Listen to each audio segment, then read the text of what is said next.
Welcome to Robert Kiyosaki's The Business of the 21st Century. Robert Kiyosaki is recognized internationally as one of today's leading financial experts. The author of the best-selling Rich Dad, Poor Dad, his books have been translated into 51 languages in 109 countries and sold more than 28 million copies worldwide. Robert has spent his life educating people on how to attain financial freedom. Now, through this special video presentation, he explains why network marketing is indeed the business of the 21st century, and how you can take advantage of its opportunities to create the life you desire. Hello, I'm Robert Kiyosaki. I'm the author of this book, Rich Dad, Poor Dad. I want to welcome you to the business of the 21st century. For those of you who may not be familiar with this book, it was published in 1997, a self-published book, and it went all around the world, and in 2000 it made the New York Times bestseller list. It was the only self-published book that made it. And at the same time, a woman named Oprah Winfrey called, and I went on her show to talk about Rich Dad, Poor Dad, and voila, suddenly I was a famous individual. So today, this book has now sold approximately 25 million copies in 100 different countries and 50 different languages. So today, Rich Dad, Poor Dad is the #1 personal finance book ever written. So Rich Dad, Poor Dad is a very simple story of my two dads. My real dad was the head of education for the state of Hawaii. Great guy, PhD, like I said, head of education, smart guy, but he also ran for lieutenant governor of the state of Hawaii as a Republican. Unfortunately, he lost, and he ultimately died poor, so that's why I call him my poor dad. My rich dad, on the other hand, didn't finish school, but he ultimately became one of the richest men in Hawaii. So he was my best friend's father, and starting when I was just the age of 9, my rich dad began teaching me about money and business and why the rich are getting richer and why there's this big gap between the rich and everybody else today. So Rich Dad is a very simple, true story about two fathers, Rich Dad and Poor Dad, tell their two sons about money. And it was my poor dad always said, go to school, get a job, work hard, and all that stuff. And my rich dad says, you'll never get rich doing that. You'll never be a free man. So that's kind of the differences. But if I would show you a diagram of the differences here, is that in financial education, this is very simply the difference. Because there's no financial education in our school, most people do not understand financial statements. So this here is income, expense, assets, and liabilities. And the reason my poor dad was poor, it was very simple. Because he couldn't read a financial statement because he didn't have financial education in school. He was financially illiterate, although a PhD. And my poor dad always said, our house is an asset. And my rich dad said, your father may be well educated, but he can't tell assets from liabilities. So very simply, my rich dad said to me, assets, whether you work or not, put money in your pocket. So when a banker looks at your financial statement, the banker looks at this and says, oh, you have assets and you're putting money in your pocket. And if you look at your house, it's really a liability because every month it takes money from your pocket. Now I can hear people say, well, it's, I don't have any debt on it, but still every month you have insurance, you have upkeep and expenses to it. So very simply, the reason I'm a rich man today was I knew the difference between assets and liabilities. And I get richer and richer because every year I add more assets to my balance sheet here. And so that's one of the biggest differences. And as my rich dad often said to me, he says, son, my banker has never asked me for my report card. My banker wants to see my financial statement because it's your financial statement that shows how high your financial IQ is. How smart are you with money? If you're very smart with money, the banker will give you as much money as you want because you know how to make money with money. If you're not very smart about money, all the banker will give you is a credit card and a home loan. So those are some of the differences between my rich dad and my poor dad. And if you stay tuned, you'll find out how you too can create assets instead of liabilities. Because if you're going to survive in the 21st century, you need more assets than liabilities. The next thing I want to cover with you is one of the most important lessons my rich dad gave me, and it was called the cash flow quadrant. And what my rich dad explained to me is that there's 4 people in business. One are E's, employees. S stands for small business, self-employed, or specialist. B stands for big business, and I stands for investor. And the thing of note here is that most people who go to school are programmed for the E and the S side. For example, it was my poor dad who always said to me, son, go to school so you can get a nice, safe, secure job. And so my poor dad wanted me to be an employee. And since the time I was a kid, get a safe, secure job, steady paycheck, and benefits. Okay? I didn't want to be an employee. And I said, Mom and Dad, I want to be a rich man.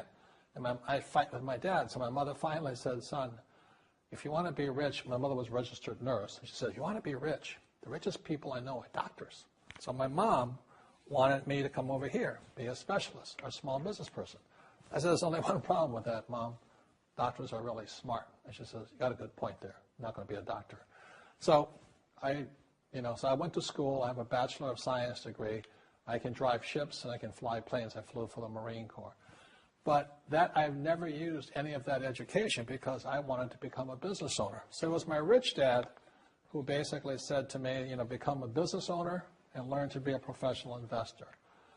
So one of the big differences here between these people is that it's called taxes. See, in 1943, in the U.S., the federal government passed a law that said employees had to pay tax before they got paid. So when you get your paycheck from your employer, you open it up, and voila, the government's always taken a sizable chunk of it. And the harder you work and the more money you make, the more money they take from you. So that's why it's not that good to be an employee, because you can never get ahead, because the more you work, more money you make, the greater they pay in taxes. Now, the doctors and lawyers and attorneys, accountants were all laughing, saying, oh, these guys, they're getting paying a lot of taxes. So naturally, the federal government changed the laws again. So in 1986 in the U.S., a thing called the 86 Tax Reform Act, and it basically took a lot of the benefits away from people who are self-employed, small business, doctors, and lawyers. So today in America, unfortunately, these guys pay the highest percentage in taxes. It is tragic. And a lot of people think they're investors, but what they're really doing is they're just giving their money to people like mutual funds, companies, and all that. So they're investing, but they're not really investors. See, the big tax breaks are on this side. The laws are pretty tight here, but this area is very, very gray. So by being a business owner on the right-hand side of the quadrant, you can make a lot more money and pay a smaller percentage of taxes legally. And the key word is legally. In the investor quadrant, it is possible to make millions of dollars and pay 0% taxes legally. But you've got to know the difference. So one of the beauties of business for the 21st century is it allows people to make the transition from the E and the S side to the B side especially. And so you can become a big business owner. And the difference between an S and a B, small business and big business, is most of these guys can't quit working. Most small business owners, if they stop working for more than a month, the business collapses. They don't really have a business. Most of these people own a job. So the beauty of business for the 21st century, it allows these people to make the transition to the B side so that you don't have to keep working hard for money, and the money can actually come in passively. Then once you have your business up and running, then I always recommend you then begin investing with your excess cash, paying less and less in taxes. And that's the reason the rich are getting richer. As you know, with this financial crisis, it is the E's and S's who are getting crushed. These people are competing with people in China and India for jobs, or Eastern Europe and things like this. So the idea of working hard to make more money is absolutely ridiculous. Plus taxes are just nailing these guys, plus inflation. So the business for the 21st century is designed to take people from this side to this side. Let me explain some of the differences between small business owners and these guys. These guys here work for money. They work hard, they make more money, and they get taxed.